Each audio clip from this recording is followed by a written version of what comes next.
Welcome back, everybody. I'm very excited to once again be joined by Anas. And Anas, first of all, thank you so much for taking the time again. It's a big pleasure to have you on. Thank you very much. So, just a quick note, this is the second episode, and the first we did is a couple of years ago. It's episode 141. And then we learned about your history, some big principles. But today, I thought we would just dive straight into, red hot topics. And if it's okay with you, can we start with the development in the Red Sea and the Suez Canal? Because it's been quite a story so far at the end of 2023. What's your overall perspective, and how did we even get here? Everything that happened and took place kind of very strange.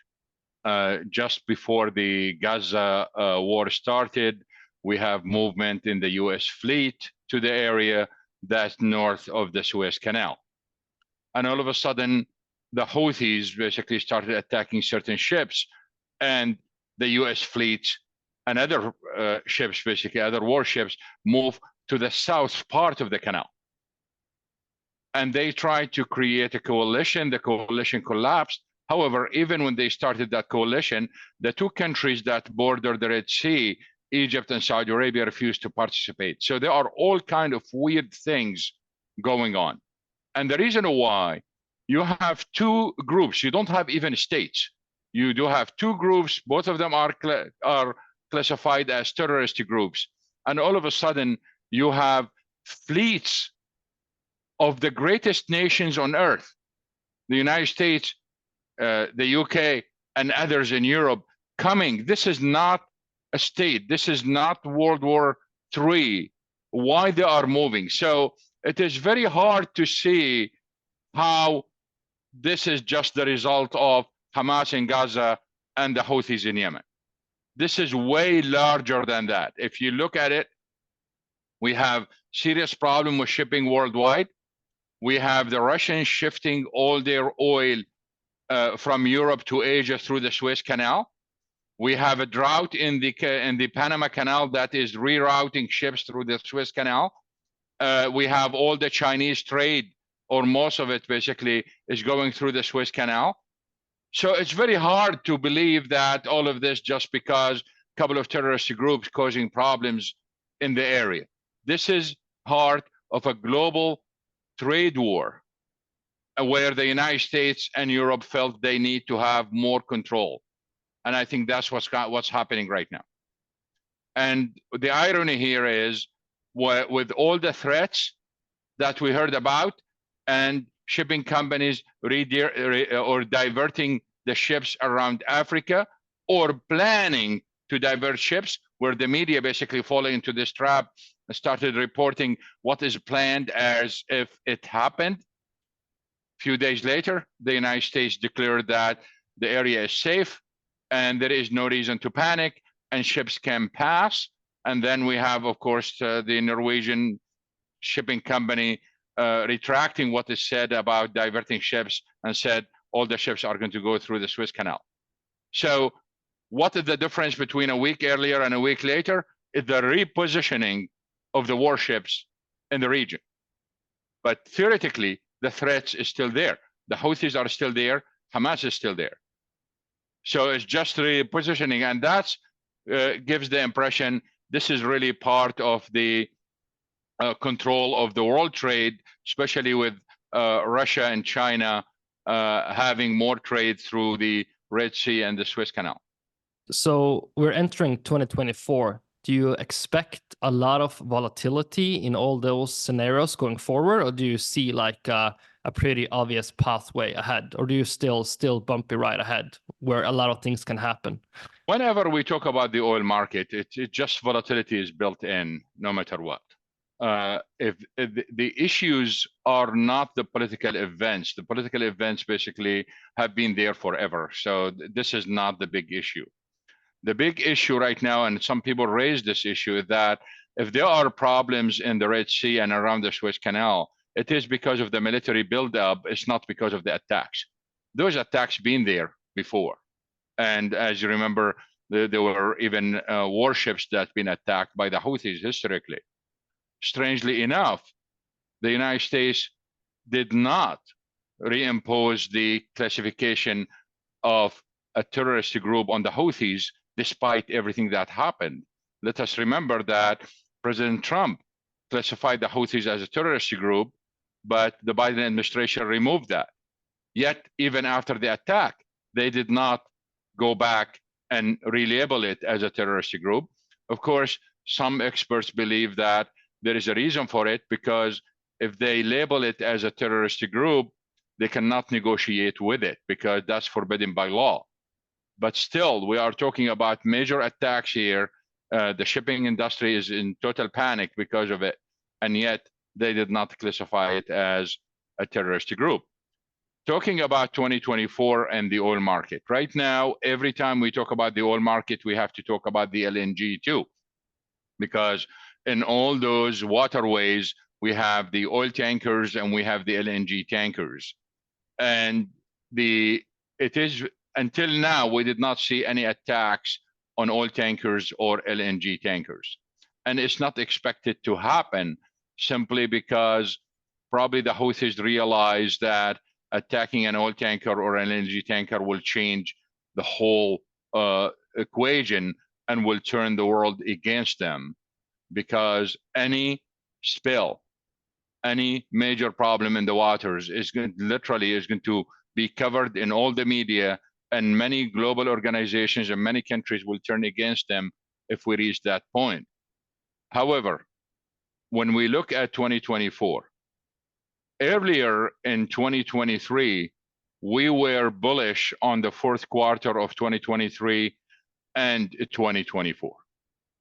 But things changed drastically in the second half of 2023. We've seen a slowdown in economic growth in several places, including Europe, China, and the United States. And with that slow growth, basically, we ended up with lower oil demand than expected. That led to build up in inventories, especially in China, while we were expecting a decline. So between what we were expecting and the current level, we have about 70 million barrels that's been built up that was not counted for. We have a similar problem in the United States, and here I have a comment on oil demand in the United States. If you look at the EIA numbers, we have seen an increase in oil demand in the first 10 months of the year over 2022. So there is an increase, but that increase is within the margin of error, given the adjustment numbers of the EIA. And for those who are familiar with the term, we have a serious problem with the EIA numbers, because when they estimate supply and they estimate demand, they should equal each other. And when they don't, they just throw the difference in between to make them equal. And that difference was huge. That difference is still larger than the increase in demand today. And one of the problems we have is that we might end up with double counting. And if we go down this path, we might end up showing that US oil demand decline. And here is why. Because we have something in the oil business called natural gas liquids. Those natural gas liquids can be used as intermediate goods or final goods. So those are classified as part of the demand. But because of the massive increase in US crude exports, what we've seen basically is we've seen a group called blenders. These are not even refiners. They take the heavier crude, they take the natural gas liquids, they mix them, and they end up with a crude that is classified as a crude and part of the exports. So that is counted, but the problem now is being counted twice. It's being counted as liquids and then counted again as crude. And that gives you the impression that probably the oil demand numbers in the United States are overestimated. And there are other evidence to support this idea that probably we did not have any growth in the United States demand. all of this is casting a shadow on 2024. So as I mentioned, we're bullish on 2024. Now we are not. What we see today probably will continue throughout the year, absent any political events, and probably we might end up with lower volatility.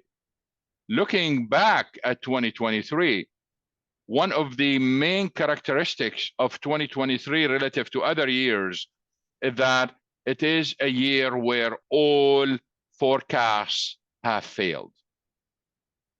We usually always have all kinds of forecasts, and some of them will fail, some of them will not. But 2023 was the year when every forecast failed, including ours. So we were doing, our forecast basically was literally spot on so many things, and on the first 3 quarters of the year. And then we reached the 4th quarter, everything collapsed.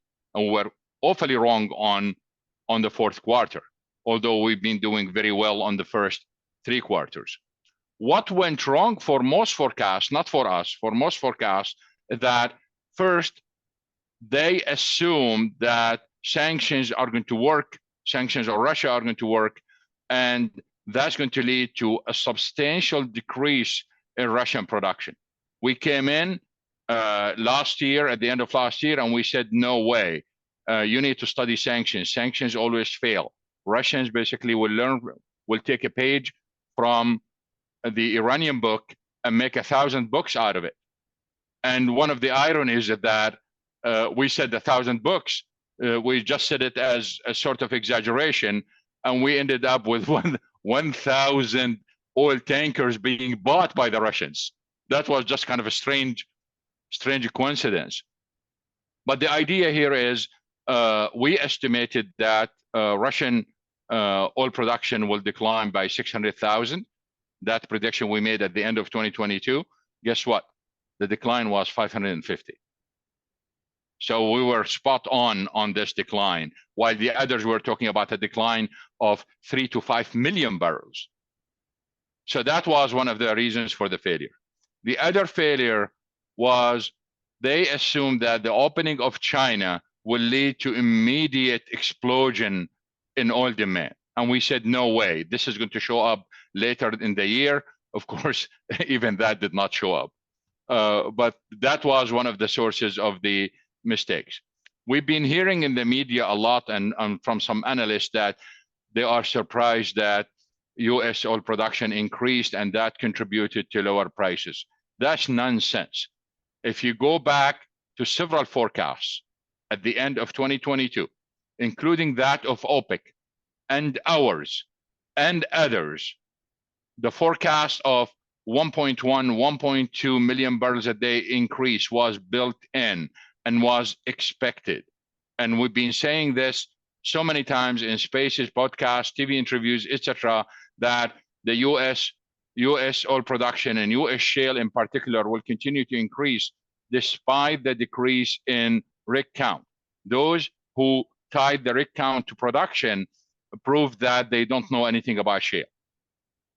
That's really a big mistake that happened in 2023. The other issue that we've seen is a mistake from OPEC. Based on OPEC numbers, OPEC Plus should increase production, but they've been cutting production since 2022, October 2022. And yet OPEC insists that the demand is very strong. Well, one of the problems we have is that demand is one thing, consumption is another, because a country can increase its demand and take that oil and store it and put it in inventories instead of consuming it. But even with that, one of the reasons why our forecast for the 4th quarter failed, first, the decline in, or the economic growth in China was way lower than expected. But what we did not count for and we did not know about is that the government limited the export quota and refused to increase them. And that was something we did not count for, because if they did not limit the quota, then Chinese demand will be higher and they can export more products to Europe and other places. That's a fantastic summary with so many insights. Can we just touch upon one thing you mentioned, the Russian economy and the trajectory? You say that sanctions don't really work, but still we have to suspect that, politicians trying to do their best to sort of try to end the war. But if you can just highlight that situation once again, what do you think, the Russian story has told us? That everything is as it used to be, or some new lessons there? We published several reports recently on our Substack, whether on oil or gas or LNG. And we learned several lessons. The first lesson, of course, we already knew that sanctions never worked. And if you study every event of sanctions in the last 120 years, they never worked. And the idea here is very simple. Countries impose sanctions to force the targeted country to change its attitude and do whatever the imposer wants. This never happened. Even if we talk about the oil embargo of 1973, the Arab countries that imposed the embargo never achieved their objective of forcing Israel to go back to 1967 and stopping the West from supplying arms to Israel. Now, 50 years later, look at what's happening in Gaza right now, and how the West basically sending money and arms to Israel. So they never achieved their objective. So sanctions never work. And you can always circumvent sanctions in various ways. And that's what the Russians did. As I mentioned, they learned from the Iranians. But when you look at what the Russians have been doing, they really found out that they need to diversify their exports. Otherwise, they don't want to be kind of stuck with China and India. They don't want to be stuck economically. If they have a recession, then they get stuck. And if they have any political fallout, they get stuck too. So they need to diversify. And that's why we see them kind of focusing on refining right now and trying to send those refining products to anyone who wants to buy them in Latin America or Africa or anywhere else. On the gas front, it's becoming extremely interesting. And here is a story for your listeners. As those who follow the oil market know, that Russia joined OPEC Plus, or joined the Saudis under the coalition of OPEC Plus in 2016. And every time they met to cut production, the Russians objected every time. And even then, when they agreed, they never followed their quota. Until today, the Russians did cut, but they did not follow their quota. The Russians have never cut voluntarily, by the way. They cut under the guise of bad weather or technical issues or maintenance, and they claimed, oh, look, we cut. Okay? So the Russians always objected to rising oil prices. The Russians always wanted oil prices around $60 to $65. They don't want the 90, they don't want the 100, they don't want the 130. But the Saudis wanted prices between 90 and 100. So that's where the clash is. So how come the Russians do not want higher oil prices? What was the problem? Well, government revenues in Russia comes from oil and natural gas. And those long-term contracts, that's before the invasion of Ukraine, those long-term contracts basically are linked to oil. If oil prices go up substantially, then gas prices go up substantially and they start losing market share in Europe. That's again before the Ukraine crisis. At the same time, they ended up with an economic problem, because if oil prices are high, gas prices are high, the ruble value goes up. And it just happened that for most Russian companies, including the oil and gas companies, most of their cost is in rubles. So if the ruble goes up, their cost goes up and their margin of profit shrinks. So they are better off with kind of moderate oil prices It gives them moderate gas prices. They maintain their market share over long term. At the same time, they don't get stuck with the higher cost. But this is only part of the story. The main story is this.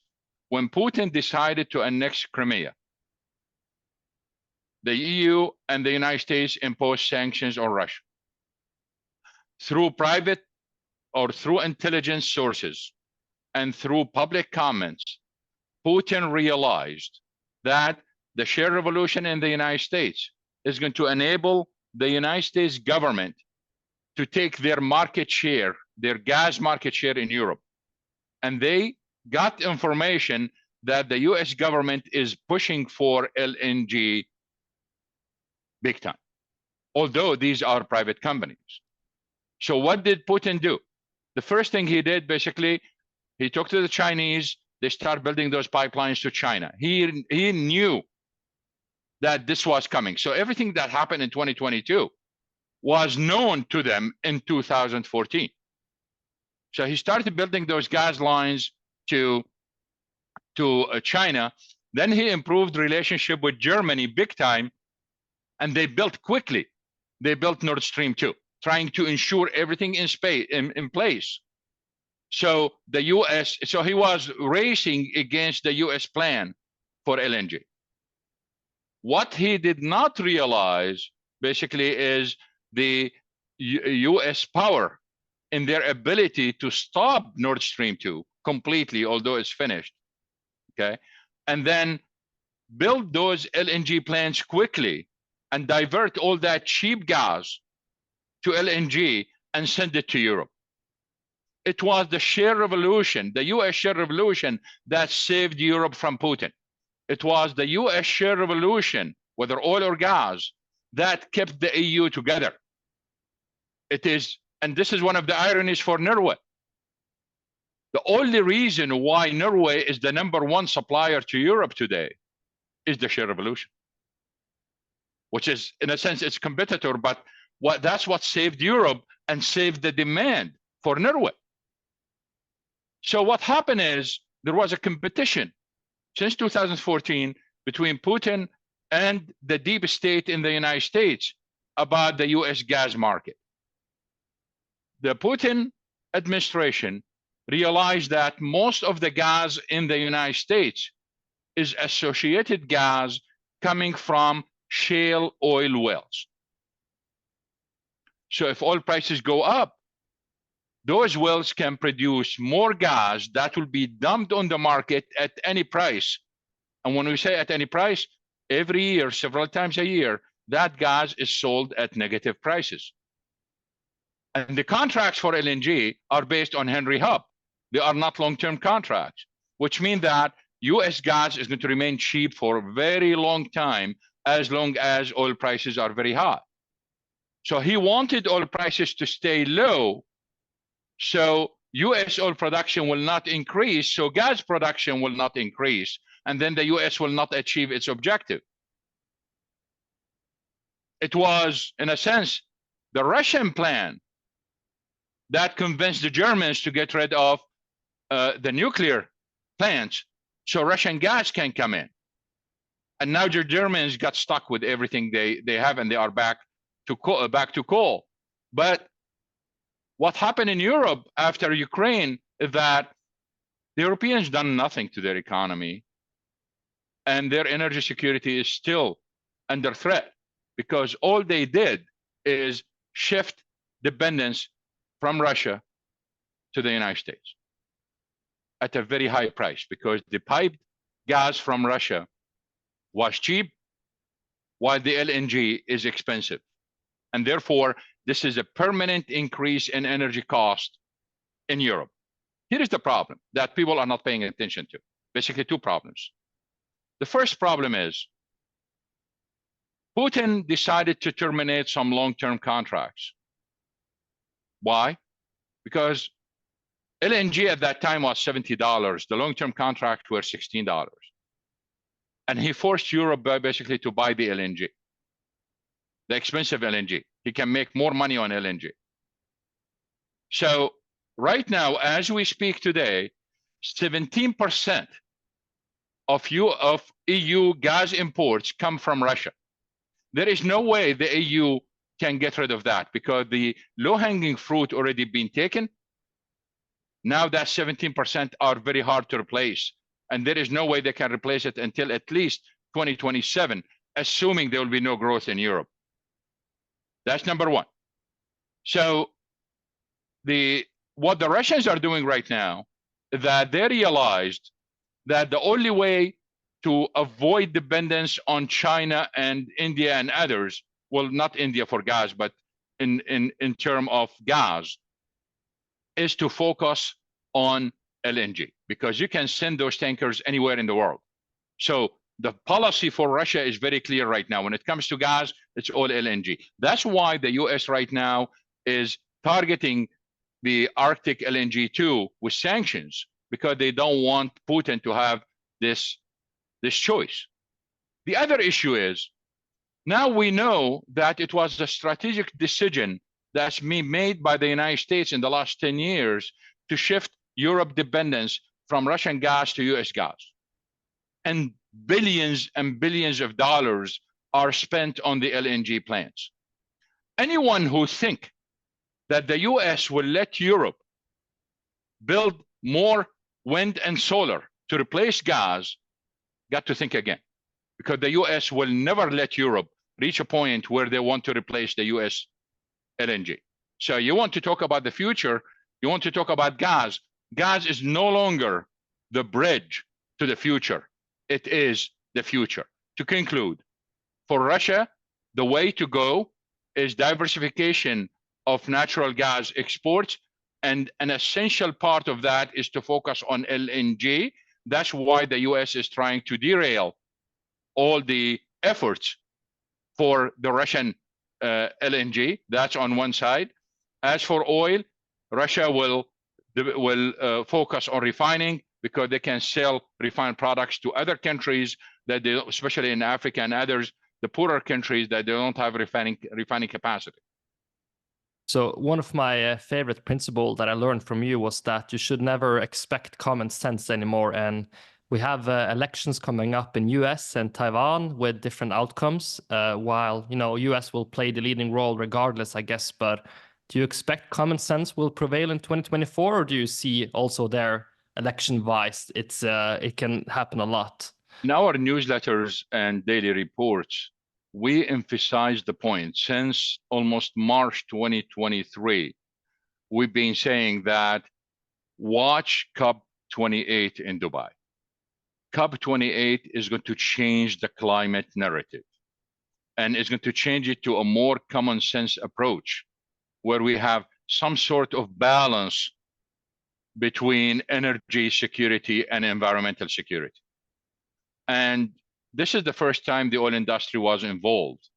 And the primary winner of COP28 is the oil industry.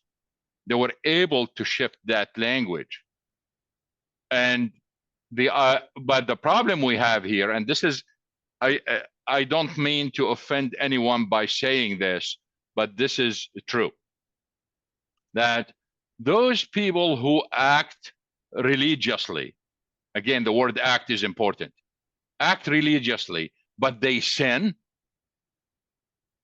because they felt they sin, they act even more religiously than usual. And they try to cover their sins by acting more religious. This is exactly the case with climate change extremists and prophets. They sin, they go back to coal, they go back to fossil fuel, they keep wearing the clothes that use fossil fuel, they keep riding their private jets, etc. And what they do is their rhetoric increases substantially. So what we are seeing here is the rhetoric is going up on climate change, while the actual events on the ground are becoming more realistic. And that's what we see today. One of the issues that kind of really bothersome is that the Biden administration is lying about a lot of things. And just to give you an example on what they did last week, the Environmental Protection Agency, that the EPA, issued the yearly report about transportation. And they claimed that during the Biden years, fuel economy of cars reached record improvement. So fuel economy is the best ever. And the emissions from cars are the lowest ever, based on that fuel economy number. This is a lie. And the reason why, because for 50 years, when we talk about fuel economy, we are talking about the amount of gasoline or diesel used per mile. All of a sudden, they inserted electric vehicles in the numbers. And of course, when you divide on an average, all the numbers will go down. But if you take electric vehicles out, you see that the fuel efficiency being flat for the last 7 years and emissions being flat. So there was no improvement. This was a lie by inserting the electric vehicles. There is no way, no one in his right mind will accept the idea of inserting the electric vehicles to do those calculations. And how do you calculate electricity and compare it to gasoline? Because one of the issues we have, and this is kind of funny, I don't want to get technical here, but the idea is they used the amount of electricity used in the battery of the car. But if you go back to the source and look at the electricity wasted until it gets to the car, the whole calculation changes. Where is the irony? The irony here is when you apply that to oil, it's exactly the opposite. If you put 1,000 barrels of crude in a refinery, you get more than 1,000 barrels out of the refinery. You get an increase of the volume because everything gets lighter. While in electricity, it's exactly the opposite. So the whole calculations are fake. And this is just an example of this. Then you look at how the media and politicians are reporting renewable energy. They always talk about capacity. They don't talk about the actual generation. You look at the media, how they are reporting electric vehicles, and you end up with another exaggeration for two reasons. The first reason is car companies publish their quarterly reports. Those are very detailed reports. They give you the number of cars by brand and name and everything. But the media basically report everything just as reported by those companies. Only when it comes to the electric vehicle section, they report growth in percentages, but they don't mention the numbers. They tell you, well, for this type of electric vehicle, the demand for it increased by, or sales increased by 145%. And they stop there. They don't tell you they sold throughout 3 months only 900 cars. Because the numbers are so small, they don't want to report them. They report the increase, 145. In a sense, if you keep reading these things, you will wonder, am I the only one who is not driving electric vehicle? So that's one issue when we talk about this. What we need from the companies that publish reports is to publish the number of cars on the road, not the sales. Because sales are misleading on several fronts. We have forests right now of electric vehicles that's been idle, and they are in hundreds of thousands, whether in China or in Europe. And those are counted as sales, and they are still being counted as a reason for decline in oil demand. But they've been there idle for 3 years. The other final issue on electric vehicles is that insurance is going through the roof. The most expensive insurance right now is on electric vehicles. Some of the insurance premiums per year is about $8,000 because when they are involved in accidents, the cost of repair is extremely high. That's why we are seeing now a shift to hybrid. And I strongly believe that the future is for hybrid, not for electric.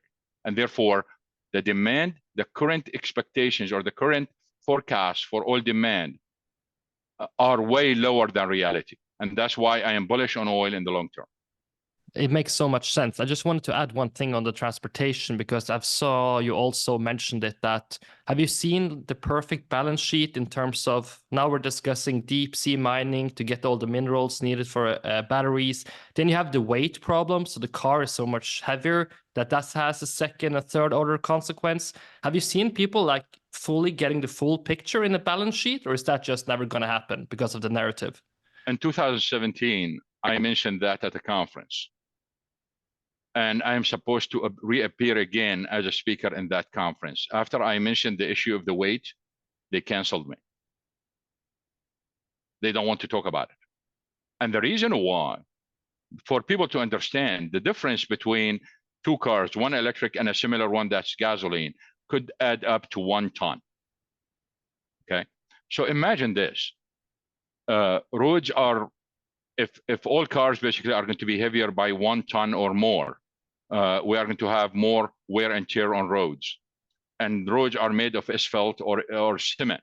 Both of them depend heavily on fossil fuel. Their emissions are not counted in those cars.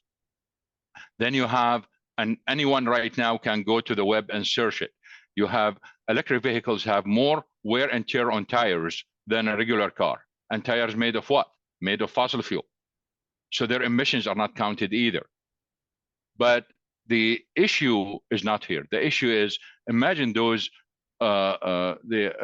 multi-story garages in downtowns and various cities where you have, let's say, 15-story building that's all garages. And it can, let's say, it can handle 7,000 cars. And all of a sudden you have an additional weight of 7,000 tons. And what's going to happen to those buildings? Okay, so these are really big issues that we need to deal with. In addition to other issues, right now we have almost 17 states, if my memory serves me right, 17 states in the United States that impose additional taxes on electric vehicles to compensate for the loss of gasoline tax. The gasoline tax in many states are used to maintain roads and bridges. So they are imposing those taxes. Some states and some other countries are thinking seriously about shifting to mileage tax. A mileage tax, basically, regardless of your car, whether it's electric or not, you have to pay on per mile case, although we might end up with several lawsuits, especially in the United States, regarding privacy, because the only way they can measure that is to monitor you, and that leads to major privacy issues. But so we have the replacement of gasoline taxes is a big issue.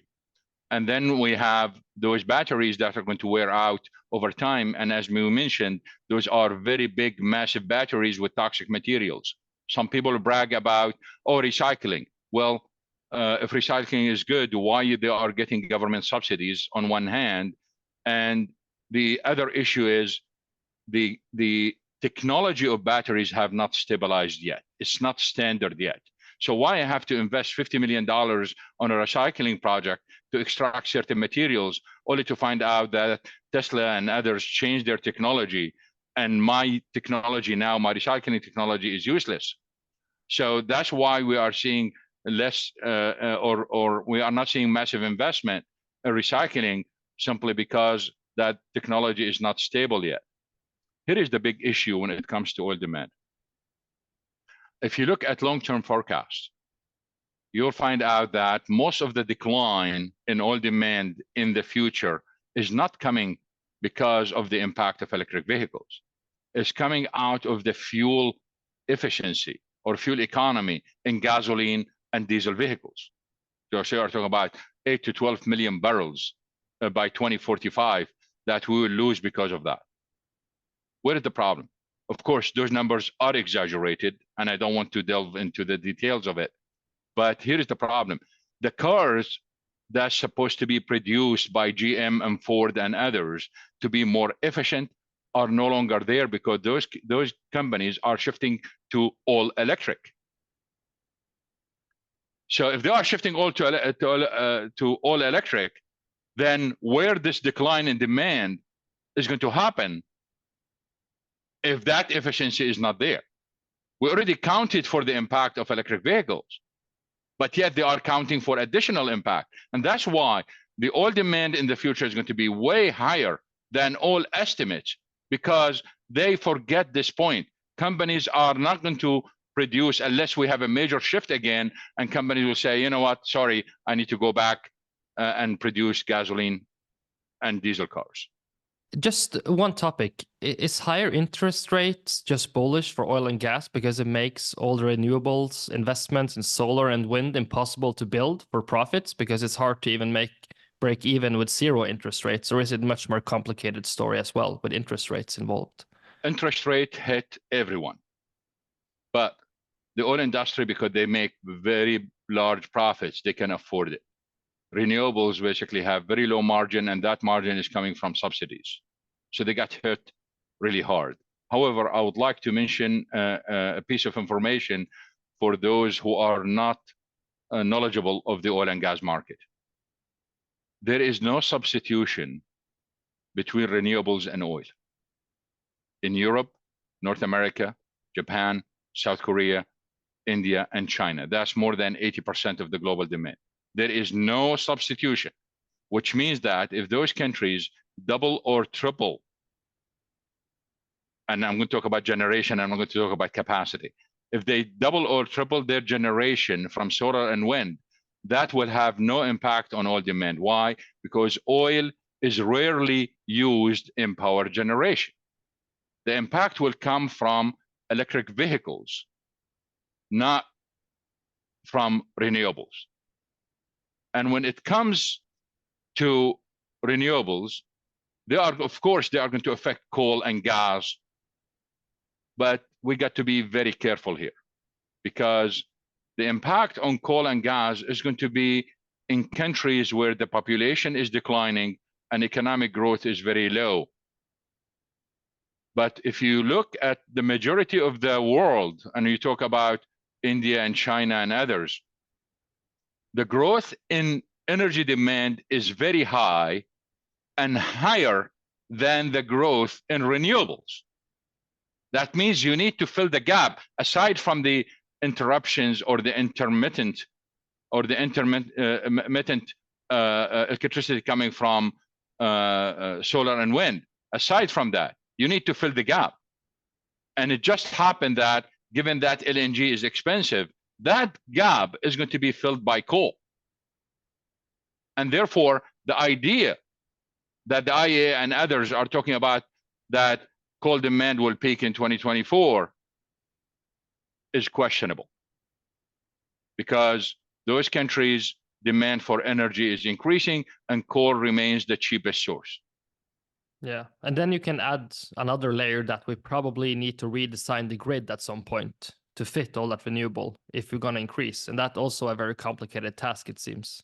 This is absolutely a big problem. Probably this need a whole session on its own, because this is where the criticism to states like Arizona and California is happening right now, that, okay, you go for all your plans, but your grid is not ready.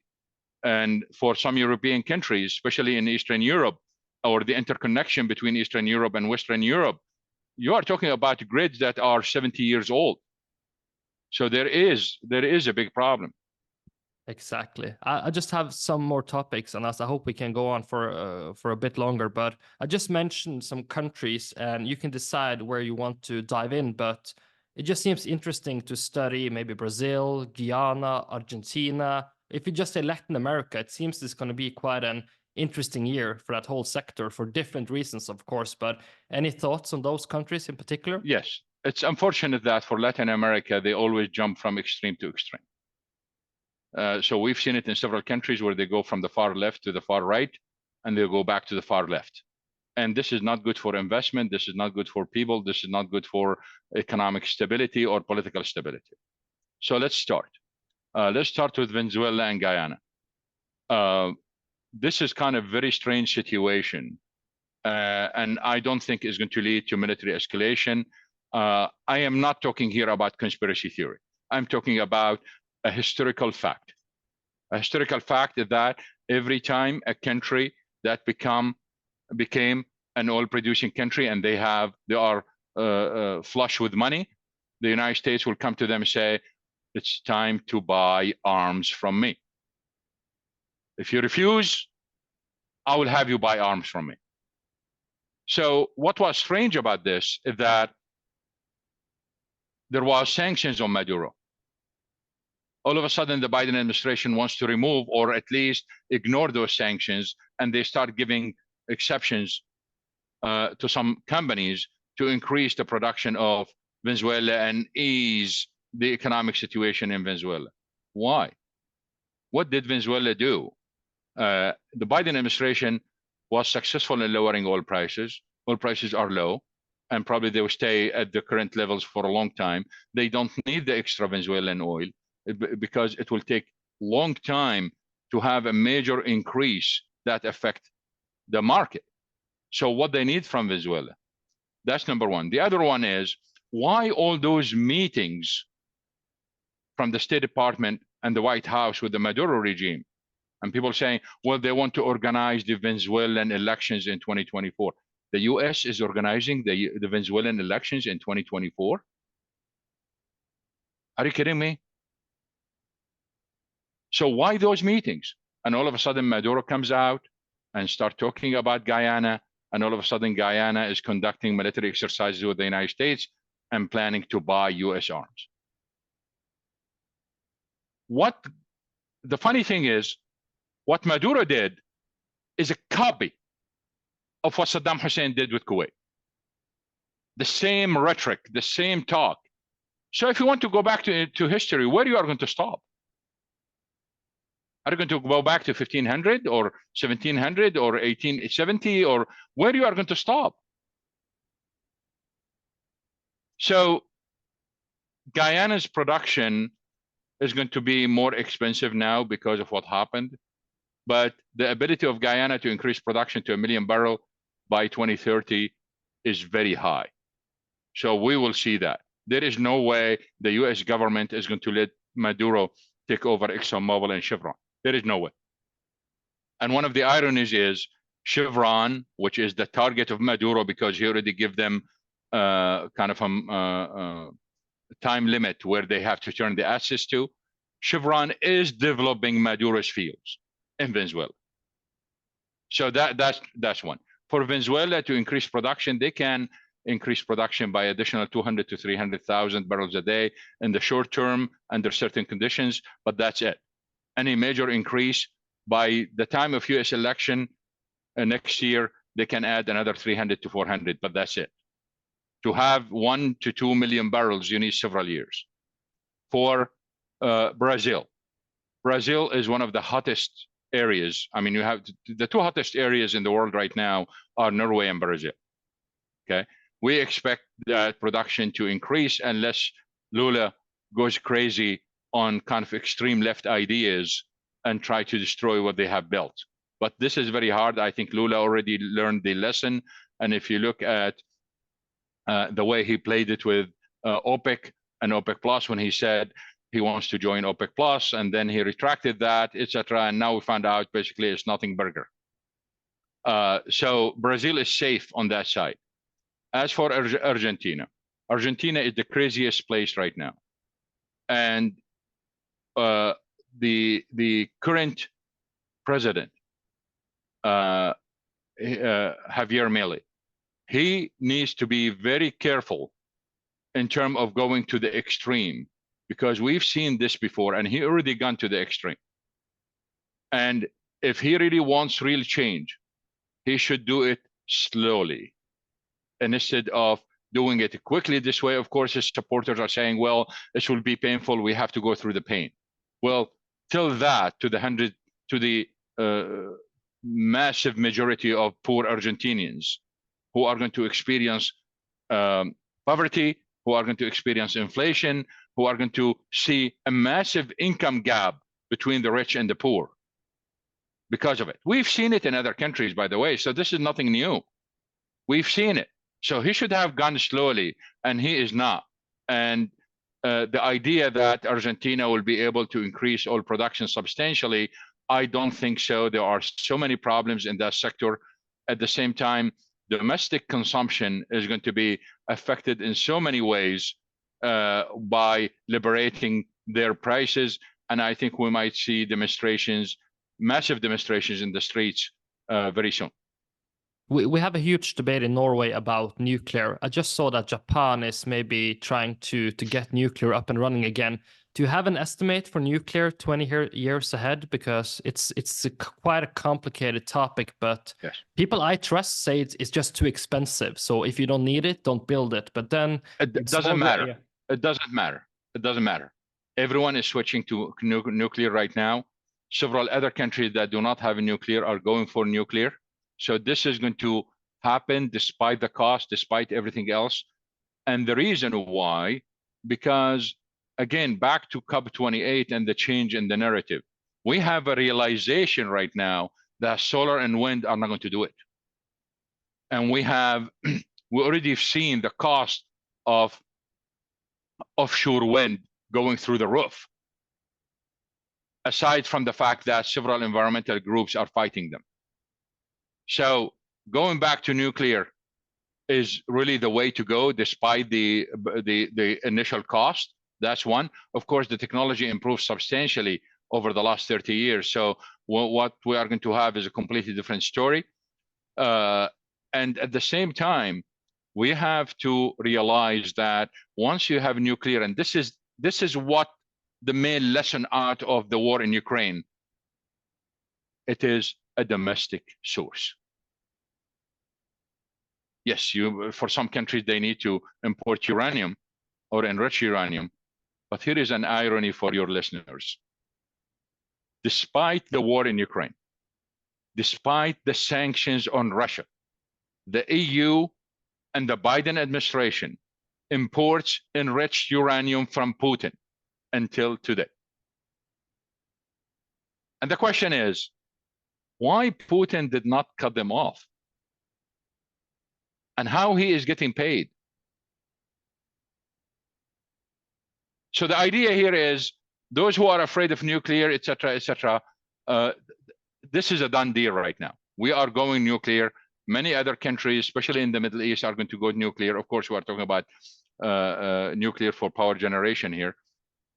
So we are going to see this trend, because that's the only way we can fill the gap while we are achieving some of the climate goals.